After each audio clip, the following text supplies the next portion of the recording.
new customer said something to you recently along the lines of, I was attracted to the fact that you don't make quick fix promises. And I thought it was really interesting because, I mean, like, we've all been guilty of the attraction of the quick fix. But, Have we? I mean, Speak for yourself. well, I mean, the crazy diet we did before our wedding. Yeah. I think that Yeah, but I counts. did that knowing it was potentially going to make me blind. You still went for the quick fix. I think that Well, yeah, because there was a limited amount of time There between was. proposing to you and Amazing. getting married, and I had a belly I needed to remove. This is very true. But I think there's, um, I guess people are just starting to wake up to it. And I think there's very little on the market, right? So I don't think people generally are waking up to it at all, because otherwise marketing messages such as mine would not be unusual. Like it wouldn't, it shouldn't. If that was the case, it wouldn't. One of my unique selling points wouldn't be that I'll get you in shape slowly. That wouldn't be a USP. It wouldn't be that unique. What there are though is, I think, a growing number of people who have been burnt either by someone who is promising a quick fix of some description. When I say quick fixes, like, you've got to be very careful not to characterize people who are offering these things, because it's very easy to dismiss them when you do that. But there's an element of truth to what they're saying, and they'll often. Oh, what are you doing? You've got fluff in your face. Thank you. Um, they'll often make noises to the effect of, you've got to put in the hard work and you might not get XYZ outcome and things, but that's not really what's being explicitly promised. And ultimately the 12-week, and 12 weeks does sound like a long time, particularly to people who are new to or inconsistent with their training. 12 weeks does sound like a long time, 3 months, right? But they eventually do these things. They do these things, and then they find out that they either get burnt out or injured before they actually finish the process. Because there is a process that you can bottle up and sell that will potentially get someone really rather dramatic results in 12 weeks or less. I specifically don't sell it, and I'm specifically vague about talking about it because I don't want anyone to do it, because it's really dangerous. But there is a specific process, and that's what's commonly bottled up and sold, or variations of it, and it has its roots in the bodybuilding world, contest prep. Yeah. We've talked about this before, haven't we? Mm-hmm. But the fact of the matter is, people do want to buy these things because if you're in pain, right? You want to, you just said you got this pain in your foot, haven't you? Mm. What do you do when your foot hurts? Try and fix it. Well, you take your foot off the ground, and you sit down, don't you? With this ache that Yeah. you've got at the moment for some reason, right? It's the same principle. If you're in a combination of physical and emotional discomfort because you're fat and out of shape, right? And you've got someone who comes along and says, I can change this for you, or show you how to change this in 12 weeks, Yeah. It's or that's 6 the weeks, or appeal. 8 weeks, or 6 months. It doesn't matter, the time period doesn't matter. But then, as I say, people try it, and then it doesn't work, and the growing contingent of people who've perhaps been burned by this process, who then come to us. And I guess it's not just people who have tried something similar and found that the results are lacking. It's also the process has hurt them, or been too much for them to cope with. Oh yeah, Or, absolutely, absolutely. Because if you're to make people know that, say, bodybuilding, right, it's often called the most demanding sport on the planet. And firstly, it's not a sport. Bodybuilding is not a sport. It's a it's a demented, beauty pageant. degenerate beauty pageant. Yeah. But it is arguably one of the hardest. A bodybuilding contest prep is arguably one of the hardest things that you can put yourself through, or that's available to, like, the typical person in the street. I'm not talking like special forces training or something. It's Yeah. probably harder, but certainly like a proper 12, 16 week bodybuilding contest prep is one of the toughest things you can do to yourself in terms of, like, the eating and the training and things. So it's fundamentally incompatible, I believe, with anyone who has a life outside of the Wants to live gym. a They've got normal. Yeah, they've got a family, or and I wouldn't say a normal life, Jess, because a normal life nowadays makes you fat and out of shape. So Yeah. no, we don't live a normal life. No, I So guess that's just the normal things that well, people no, have in their lives, like a job and well, family yeah, and you've got to limit. recreation. Yeah, well, we talk about this sometimes, don't we? And if you imagine your total available energy as a pie chart, Yeah. there's only so much of that pie chart that you can devote to training, right? Yeah. You know, if you also want to do a good job for your family, your business, your clients, your customers, your employer, if you're employed, whatever, your hobbies, Warhammer, you know, if you want to live, Rest. yeah, rest. You need to, yeah, you need to um, training can only take up so much of that pie chart, and if it takes up too much, obviously you fall off the wagon and get burnt out. There are people out there who are tremendously selfish in a malignant way, because we talk about the virtue of selfishness, Yeah. selfie and casualty and things, but there are malignantly selfish people. You often see them in like the triathlon world, Yeah. Ironmans and things, endurance sports. Crossfitters can be like this too, with the 6 day per week training regime that's often prescribed. You take from other areas of the pie, And yeah, and in family. fact, yeah, Yeah. to fuel the training out of some kind of issue that's probably best discussed with some sort of therapist, clinical Shrouded as a psychologist. misplaced virtue. Yeah, and, Yeah. and they'll claim it as virtuous. Oh, I Mm. know this because I used to be that guy. You know, they often say about ex-smokers, don't they? And they're the worst people to be around, being moralizing bastards. So, you know, when I was at university, I was a fucking pig to be around Yeah. because I was all, well, I go training. Look, I'm so much better than you with my training. And there are people who just don't grow out of that. Yeah. And training becomes part of their identity rather than just something they do to not be a fat slob. Because that's really ultimately like 99% of people just need to train to not be a fat slob. I've got no interest in working with people who want like more than that, who want to be like high performance or want to get into bodybuilding or whatever. It's really not. I have the knowledge to assist people with that, but having been around those worlds, I, I just don't, and the sort of people it attracts are Mm. not the sort of people I want as clients. No, You know, if you want to do like a bodybuilding show or whatever, like go have at it. But not here. you and I just aren't going to get along on a personal level. Yeah. And it's just not representative of most people, is it? Like, Well, no, you just want to be well, yeah, a, a that's what I'm strong saying. But I'm man. just Yeah. talking about specifically those people. I'm saying I've Yeah. got the tools and knowledge to actually assist them in their endeavors. I'm not going to though because I don't like them as people. Mm. I've not met someone who's competed as a bodybuilder who I've actually liked as a person who hasn't like been like who hasn't been insufferable to be around Yeah. at various points. You know, it's just the way that it is. Powerlifters are all right. I mean, they're a bit retarded, but they're a bit weird, but they're generally all right people. So Um, going back to the pie chart, yeah. would you say that most short programs, quick fix programs, Hmm. take more of the pie chart than? Well, they have to. By definition, they have to. Let's not call them quick fix programs either, because they're not. Because again, that's to mischaracterize what they actually are, right? They because it will make people who are listening to this perhaps think that they don't work, and they do. Yeah. That's why the best lies are the what lies with an element of truth. Yes. These short programs, let's call them short programs. That's what they are, Mm. right? These short duration programs where you've got big lofty goals and a quite a tight time frame to reach it. They do work. The Yeah. methodologies work. Whether or not they will work for you Hmm. is another matter. But it's the same with my methods. My methods might not work for someone. I mean, if you keep plugging away long enough, they kind of do by definition. But it's Yeah. whether or not you're prepared to wait 2, 3, 4 years or whatever Yeah. to get to the vision in your head. But these programs do work. They are just thoroughly unsustainable. That's the issue. And if you're not going to make your whole life revolve around training for the foreseeable, which can be done. When I was a young single man in my 20s, remember when I was in Belfast and I was in the best shape of my life? Yeah. When You I trained was and drank vodka. yeah, I was training 6 days a week. Like my whole life revolved around training. I had functionally infinite money because I was earning loads of money from a job, and I had no stress, Low cost of living. no girlfriend, Yeah. no friends. Just you know, I couldn't even paint Warhammer for more than a few hours a day because the room that I was staying in had a skylight that basically after about I think it was after about 11 o'clock in the morning, I couldn't paint anymore. And the sun coming So I in. could only do Warhammer between like 9 and 11 in the morning.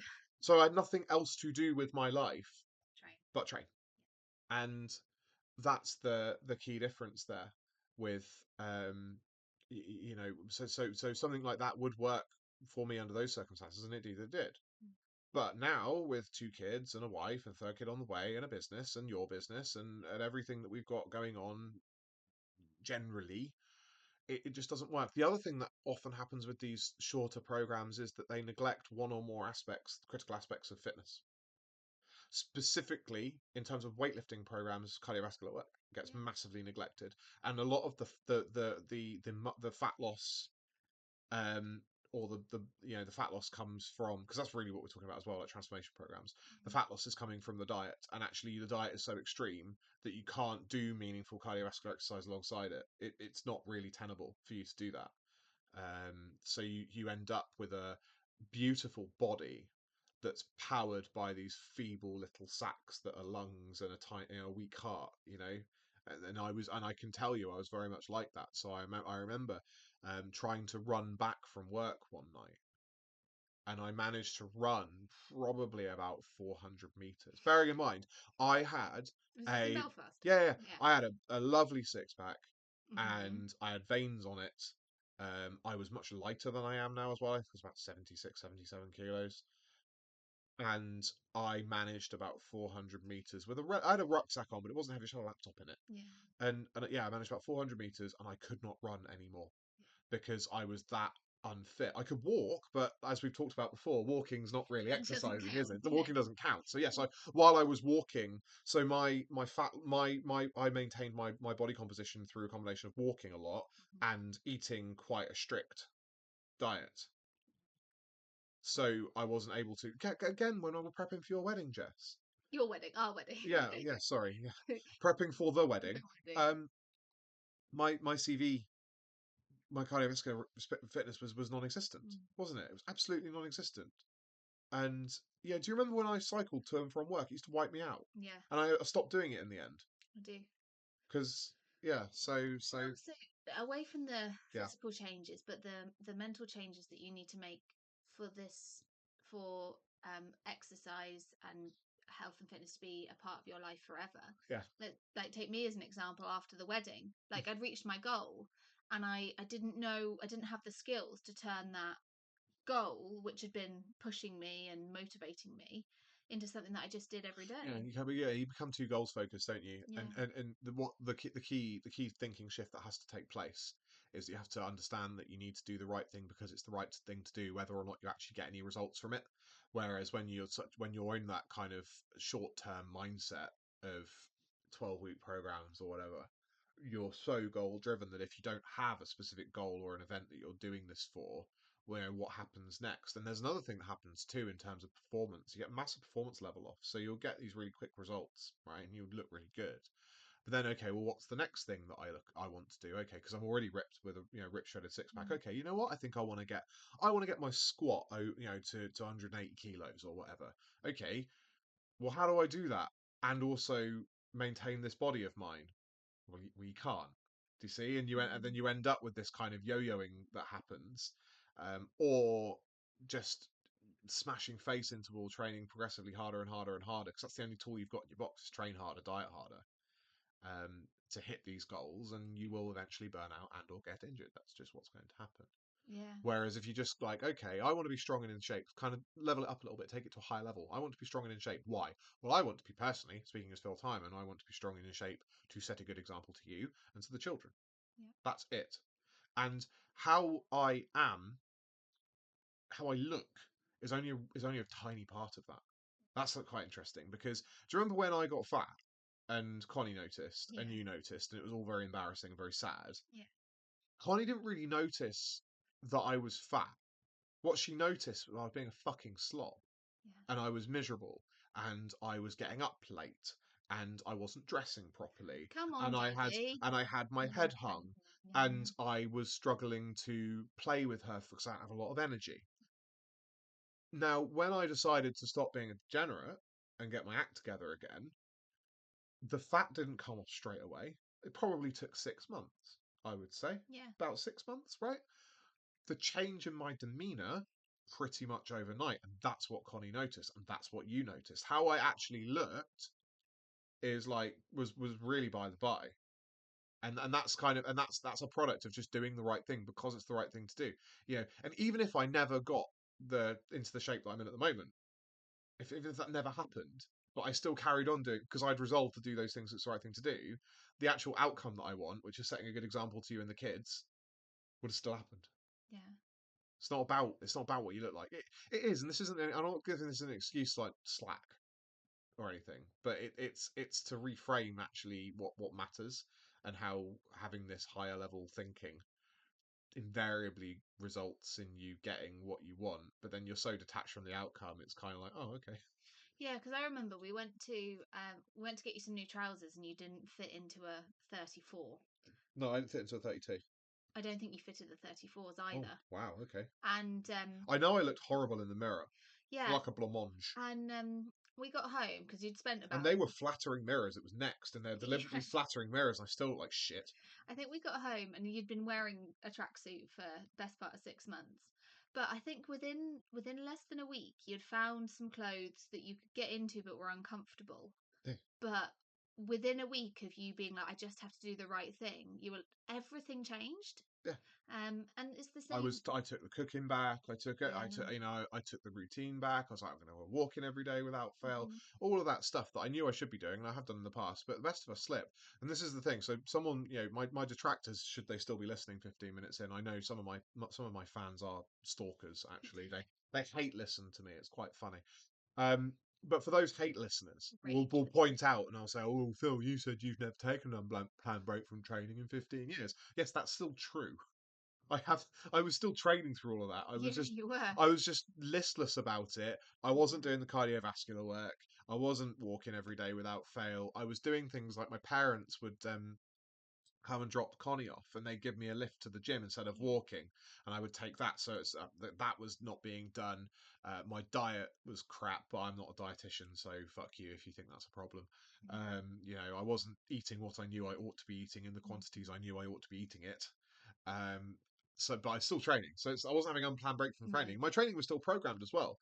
It Yeah. was just the other things around training that were just not happening. And I think when you these short programs, by their very definition, tend to be very structured because they have to be. There's no room for try this, see what works for Well, you. in December's Phil Timing letter, we've got the 6 week peak, which is going to come out as one of our bargain bucket books. Like that's an example of a short program, right? 6 week peak is an example of a short program.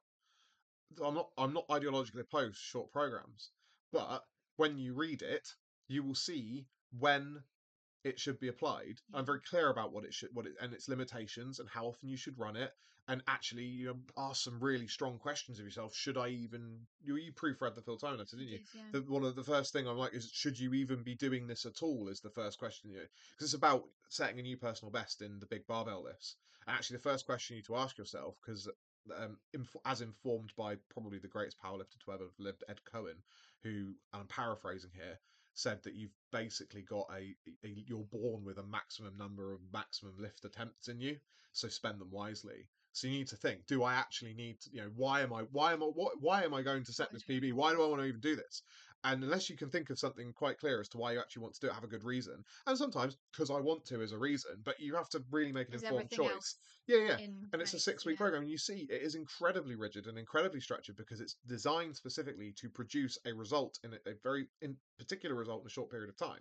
But Mm. what it requires before you start Yes. is the ability to critically analyze where you are now. Yeah.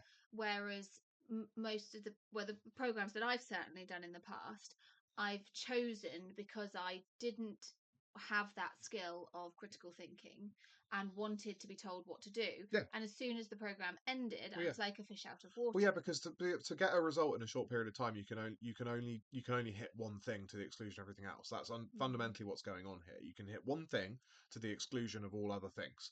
So if that's get lean, that's get lean. If that's peak in your squat, bench, and deadlift, that's peak in your squat, bench, and deadlift. Mm-hmm. Everything else is held by the wayside. So naturally, they don't give you the tools in your box to build to actually build a sustainable kind of way of training. Because it's my belief that everyone should effectively create a kind of a baseline program and just run that indefinitely. Yeah. Every now and again doing something for a very specific event. That's when you can introduce kind of shorter, more specific things. But really, if you need to have been doing this baseline program for probably 90% of the year. Yeah. realistically. And that doesn't mean exactly the same thing week in, week out, but kind of the same. It's a generalist program for most of the time.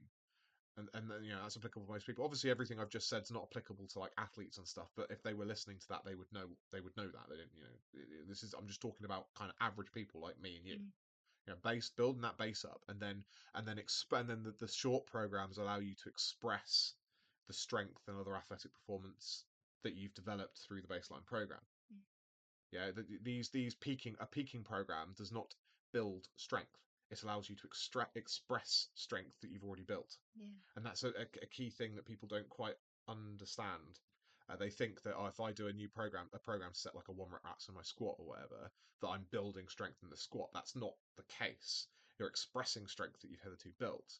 There may be some small kind of neurological adaptations that take place because you're squatting more frequently, Yeah. but you're not building muscle and strength in the And going back to something you said earlier about people who try and then stack these shorter programs yes. with a new goal in mind and do end up either picking a completely different goal, Yeah. going from running a 10K to doing a tough mudder to doing Well, something. that's kind of the same. Yeah, I suppose. Let's say running a Yeah, marathon to doing a powerlifting meet. yeah, Yeah. and being surprised when you crash. Yeah, yeah, yeah, what you can also end up doing is spinning your wheels because you end up with like programs that contradict one another. People who just don't get to the end of the program. There was a lady at work who wanted to run a marathon and took a training program and just didn't get to the marathon. Well, yeah, Um, that's because her goal was too big. But yeah, there's all been, even if you're sensible. So I've always been sensible with my training. After I left university, I was a bit of an idiot at university. But after I left university, I've been reading some really good influences to make me not be an idiot. And I was really conservative with. I think we talked about on the last podcast, that Paul Carter year-long program thing. yeah, Brilliant bit of work. Brilliant bit of work. I don't know if it's still for sale, but if it is, you should absolutely buy it. It's called Lift Run Bang 365 by Paul Carter. Definitely buy that if it's still available. Um, Even if just to read it, like even if you don't do it, just for informational purposes.